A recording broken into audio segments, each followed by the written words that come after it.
नमस्कार विद्यार्थी मित्रांनो, महाराष्ट्र राज्य पाठ्यपुस्तक निर्मिती व अभ्यासक्रम संशोधन मंडळ पुणे म्हणजेच Maharashtra state bureau of textbook production and curriculum research Pune यांच्या अभ्यासक्रमानुसार class 10 science and technology part 2 chapter 1 heredity and evolution हा पाठ आपण इथं पाहत आहोत. In this chapter we will learn in previous videos, can you recall, history of genetics, heredity and heredity changes, structure of DNA, types of RNA, transcription, translation and translocation, role of different RNA in protein synthesis, then triplet codon, mutation etcetera. म्हणजे या आधीच्या व्हिडिओमध्ये हे सगळे point आपण cover केलेले आहेत. Now we will learn in this video evolution. Let's see evolution. विद्यार्थी मित्रांनो, इव्होल्यूशन म्हणजे उत्क्रांती. यामध्ये आपण उत्क्रांती म्हणजे काय, म्हणजे व्हॉट इज मीन बाय उत्क्रांती, त्यानंतर उत्क्रांतीचे पुरावे, हेही वेगवेगळ्या प्रकारचे पुरावे आहेत, ते आपण बघूयात one by one. Let's see first question here. Can you recall what is the function of the appendix of our digestive system. विद्यार्थी मित्रांनो, आपल्या शरीरामध्ये जी पचन संस्था आहे, या पचन संस्थेमध्ये असलेलं अपेंडिक्स नावाचे एक अवयव, याचं काय फंक्शन आहे असा हा प्रश्न आहे. तर appendix of human digestive system is functionless, म्हणजे आज त्याचं कुठलंही कार्य नाही आहे, नो फंक्शन. आता एखाद्या अवयवाचं जर फंक्शन नसेल तर त्यालाच व्हेस्टिजियल ऑर्गन असं म्हणायचं. नाव let's C second question. Are our wisdom teeth really useful for chewing the food? म्हणजे आज रोजी आपल्याला जी अक्कलदाढ आहे, ही अक्कलदाढ अन्न चावण्यासाठी खरंच उपयोगी आहे का? तर विद्यार्थी मित्रांनो, याचा आन्सर असा असणार आहे, the wisdom teeth are not useful for the chewing the food. म्हणजे अन्न चावण्यासाठी आज आपण विजडम टीथचा वापर करत नाही. हां, काही जनावरं मात्र आजही त्या विजडम टीथचा वापर करतात. उदाहरणासाठी रवंथ करणारे जी काही जनावरं आहेत, जसं गाय, बैल, म्हैस, हे दिवसभर चारा खातात आणि रात्रीला विश्रांतीच्या वेळी छानपैकी त्याला सतत चावत राहतात, त्याला रवंथ करण्याचं म्हणून. तर तिथं या विजडम टीथचं कार्य असतं. आपल्याबाबत बघायचं झालं तर wisdom teeth are not useful for the chewing food. Okay, now let's see third question. Why did the hug animal like dinosaur become extinct? म्हणजे डायनासोर सारखे महाकाय प्राणी नष्ट का झाले असावेत? तर विद्यार्थी मित्रांनो, याबाबत आपण बऱ्याच गोष्टी ऐकलेल्या आहेत. Dinosaur could not adapt the environment which they were trying to survive. जगण्यासाठीचं जे काही वातावरण होतं त्याच्यामध्ये ते त्यांच्याशी जुळून घेऊ शकले नाही, आणि म्हणून डायनासोर एक्सटिंक्ट झालेले आहेत. There was beginning of ice age, म्हणजे हिमयुगाच्या सुरुवातीला, resulted in the scarcity of food. अन्न मिळालं नाही, अन्नाबाबत त्यांना सॅक्रेसिटी होती. The starvation was one of the reason for extinction. यांच्या नष्ट होण्यामागे स्टेरिवेशन सुद्धा एक अतिशय महत्त्वाचे कारण आहे. अकॉर्डिंग टू वन थेरी, एका थेरीनुसार, एका सिद्धांतानुसार, a meteor collided with the earth and this resulted in catastrophic death of the dinosaurs. आणि त्याच म्हणजे एक उल्का अतिशय वेगाने आपल्या पृथ्वीवर आदळली होती, आणि त्याच अपघातामध्ये सर्वच्या सर्व डायनासोर नष्ट झाले असावेत असं सांगलं जातं. Then Let's see another. Can you tell? Another question about can you tell why are the many species of animal and birds getting extinct? म्हणजे जे प्राणी आणि पक्षी आहेत हे मोठ्या प्रमाणात बऱ्याचशा स्पीसीज आहेत प्राणी आणि पक्षी आहेत ज्या नष्ट होण्याच्या मार्गावर आहेत. तर असं का? तर याचं उत्तर आहे विद्यार्थी मित्रांनो, there is a continuous and rapid change in the environment and which is causing treat the natural habitats of the animal and bird. म्हणजे हे जे काही प्राणी आणि पक्षी आहेत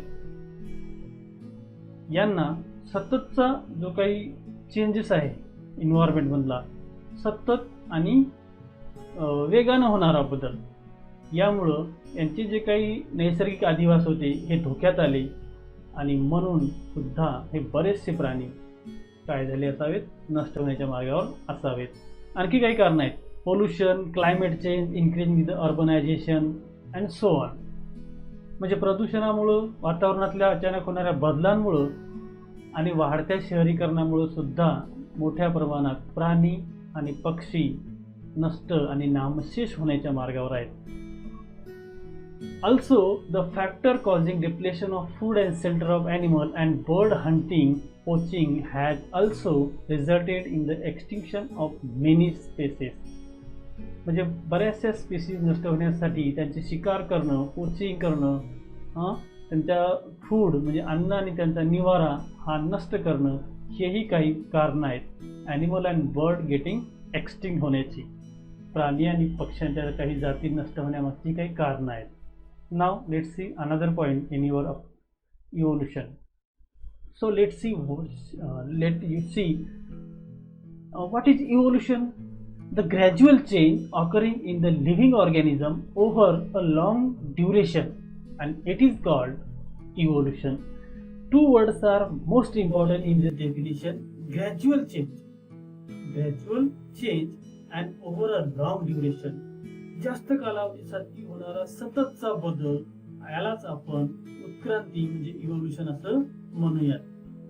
म्हणजे दीर्घ कालावधीमध्ये सजीवांमध्ये होणाऱ्या हळूहळू अशा किंवा संथ गतीने होणाऱ्या परिवर्तनाला आपण उत्क्रांती असं म्हणायचं. आता पुढे बघूयात. Evolution result in the development of organism. सजीवाच्या विकासासाठी इव्होल्यूशनच महत्वाचं असतं. Transformation ranging from changes in the stars and planet. म्हणजे तारे आणि ग्रहांच्या बदलांपासून पृथ्वीवरील जीवशास्त्राच्या बदलापर्यंत, जीवशास्त्रामधल्या बदलापर्यंत परिवर्तनाचा अभ्यास हा एका it means to the changes in the biosphere on the earth are studied in the field of evolution. म्हणजे ताऱ्यापासून ते जीवशास्त्रामधल्या बऱ्याचशा बदलांचा जो काही परिवर्तनाचा जो काही अभ्यास असतो हा उत्क्रांतीच्या क्षेत्रात केला जातो. Then let's see another point in this video. Due to evolution, there is a formation of new species. याच उत्क्रांतीमुळे नवीन प्रजातीची निर्मिती सुद्धा होत असते. लक्षात घ्या, उत्क्रांतीमुळे जी आपल्याला नवीन नवीन स्पीसीज पाहायला मिळतात. आपण या अगोदरच्याच व्हिडिओमध्ये बघितलं होतं की 87 मिलियन स्पीसीज आहेत. 87 मिलियन स्पीसीज आहेत एंटायर अर्थमध्ये. तर due to the natural selection there are continuous changes in the specific character of several generations of living organism. म्हणजे नॅचरल सिलेक्शनचं जे काही सिद्धांत आहे, नॅचरल सिलेक्शनची जी प्रक्रिया आहे, या प्रक्रियेमुळे सतत काही ठराविक कॅरेक्टर एखाद्या जीवामध्ये काही जनरेशन नंतर म्हणजे काही पिढ्यांनंतर येत असतात. नवीन नवीन कॅरेक्टर येत असतात. जे कामाचे नाहीत हे कॅरेक्टर निघून जातात. आणि that is the natural selection. Now let's see another point in this slide. Approximately 3.5 billion years ago, life was not present on the earth. म्हणजे विद्यार्थी मित्रांनो, जवळजवळ 3.5 अब्ज वर्षापूर्वी पृथ्वीवर जीवन अस्तित्वात नव्हतेच.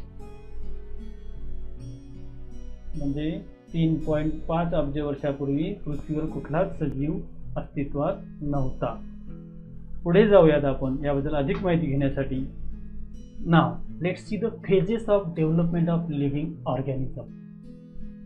काही टप्पे बघणार आहोत सजीवाच्या विकासाचे, काही टप्पे. Let's see first simple element. Simple element to the organic and inorganic compounds, then complex organic compounds such as proteins and nucleic acid. Then it means fourth phase are mixture of different types of organic and inorganic compounds. Then fifth stage or phase, fifth stage is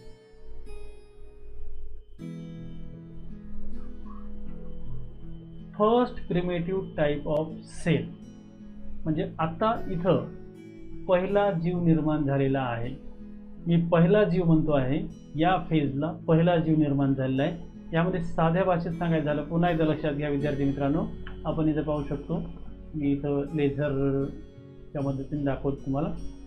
let's see, it is a simple element म्हणजे साधे घटक, त्याच्यानंतर organic and inorganic compounds, सेंद्रिय आणि अजैविक असं संयुग, त्याच्यापासून बनलेलं आहे. साध्यापासून ऑर्गॅनिक, त्याच्यापासून कॉम्प्लेक्स ऑर्गॅनिक कंपाऊंड, यामध्ये प्रोटीन अँड न्यूक्लिक ॲसिडचा समावेश आहे. त्याचबरोबर mixture of different type of organic and inorganic compounds. And then first primitive type of cells are develop and it is a first living organism because cell is a unit of life. पेशी हा सजीवाचा किंवा सजीवाचा एकक पेशी आहे आणि म्हणून first primitive sale आता इथं सुरुवात झालेली आहे. Next step or next phase, process to take up surrounding chemicals develop leading to growth of cell in numbers. म्हणजे विद्यार्थी मित्रांनो, आता इथं या प्रोसेसमध्ये त्या सेलला आजूबाजूचं केमिकल्स डेव्हलप होण्यासाठी, ग्रो होण्यासाठी आणि सेलची संख्या वाढवण्यासाठी मदत मिळत आहे आता. म्हणजे unicellular to multicellular this type. Now let's see next point और phase which is first living organism are here. पहिला सजीव असंही म्हणू आपण. Then those organism that could adjust and adapt to surrounding conditions, survive and grow. ज्या ऑर्गॅनिझमने किंवा ज्या सजीवांनी इथल्या सराउंडिंग सोबत ॲडजस्ट आणि अडॅप्ट समायोजित करून घेतलं, जुळवून घेतलं, या सगळ्यांनी सर्वाईव्ह झाले आणि ते आता वाढूसुद्धा लागले. म्हणजे परिस्थितीसोबत जे जुळवून घेऊ शकले आणि टिकवून राहिले तेच पुढे जगले आणि वाढू लागले असं म्हणूयात. पुढचा मुद्दा आहे, this is according to the principle of natural selection. हे सगळं आणि सगळं चार्ल्स डार्विन यांच्या नॅचरल सिलेक्शन थिअरीच्या अनुसरूनच आहे. Some of them that could not adjust, त्यापैकी काही यासोबत जुळवून घेऊ शकले नाही, ते मात्र म्हणजे ते मात्र नष्ट किंवा नाश झालेला आहे. Now then let's see another point, ranging diversity in animals. That range, let's see, first range from unicellular amoeba and paramecium to the giant whale and man. म्हणजे बघा रेंज कशी आहे. युनिसेल्युलर अमिबा और पॅरामोशियम म्हणजे एकपेशीय अमिबा सारख्या प्राण्यापासून किंवा living organism पासून किंवा सजीवापासून गेंट अशा वेल, देवमासा आपण म्हणतो, देवमासा किंवा आपल्यासारखे सजीव एका छोट्या युनिसेल्युलर पासून तयार झालेले असावे. That is the from unicellular amoeba and paramecium to giant whale and man. Now also ranging diversity in plant, it means from unicellular chlorella, एकपेशीय क्लोरेला सारखी वनस्पती, to the huge banyan tree, एका मोठ्या banyan tree सारखी वाढते आहे. That is the evolution. Unicellular म्हणजे मला असं नाही म्हणायचं आहे की कोरेलापासून क्लोरेला पासून बनियान ट्री तयार झाली, तसं नाही. But that is the evolution. एका छोट्या सजीवापासून एवढ्या मोठ्या मोठ्या सजीवांची निर्मिती. आणि आपण एक लक्षात घेणार आहोत, याचे काही पुरावे आपल्याला पुढे बघायचे आहे की खरंच आपली जी उत्पत्ती आहे ती याच जीवापासून झाली असावी. Let's see. From unicellular chlorella to the huge banyan tree.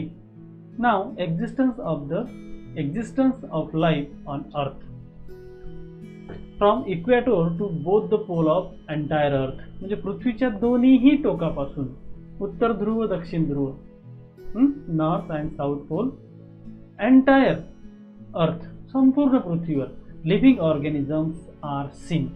सजीव पाहायला मिळतात. मग तो कुठलाही प्रदेश असो, लक्षात घेऊयात आपण. सजीव एंटायर पृथ्वीवर, दोन्ही pole, in air, land, rock and water असो. Seen in air, water, land and rock. म्हणजे पाण्यात, हवेत, जमिनीवर आणि खडकामध्ये सुद्धा आपल्याला सजीव पाहायला मिळतात. Then let's C.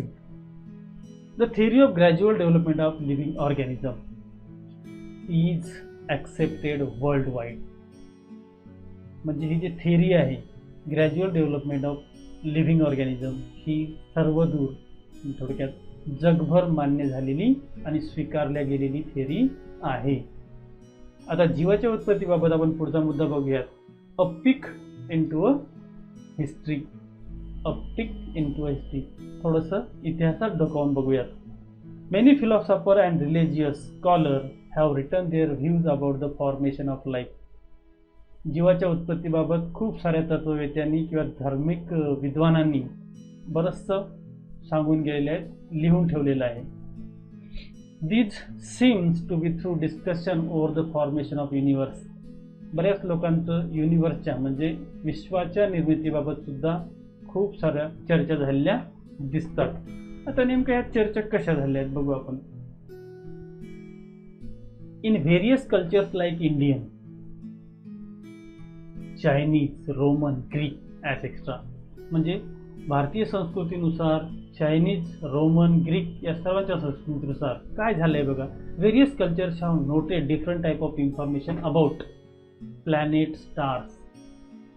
म्हणजे ग्रह आणि तारे याबाबत वेगवेगळ्या संस्कृतींनी वेगवेगळी माहिती मांडलेली आहे. याबाबत सर्वांचं एकमत झालेलं दिसत नाही. द पंचमहाभूता living organisms at extra in the form of poetry. म्हणजे कवितेच्या स्वरूपात सुद्धा आपण ही माहिती बऱ्याच वेळा पाहिलेली आहे, ऐकलेली आहे. In the form of poetry, stories and religious or scared books. अशा पद्धतीने it is the discussion or the views of formation of life. उत्क्रांतीबाबतचा हा एक इतिहास आहे. यानंतर आपण पुढच्या मुद्द्यामध्ये बघणार आहोत थिअरी ऑफ इव्होल्युशन आणि इव्हिडन्सेस ऑफ इव्होल्युशन. थँक्स.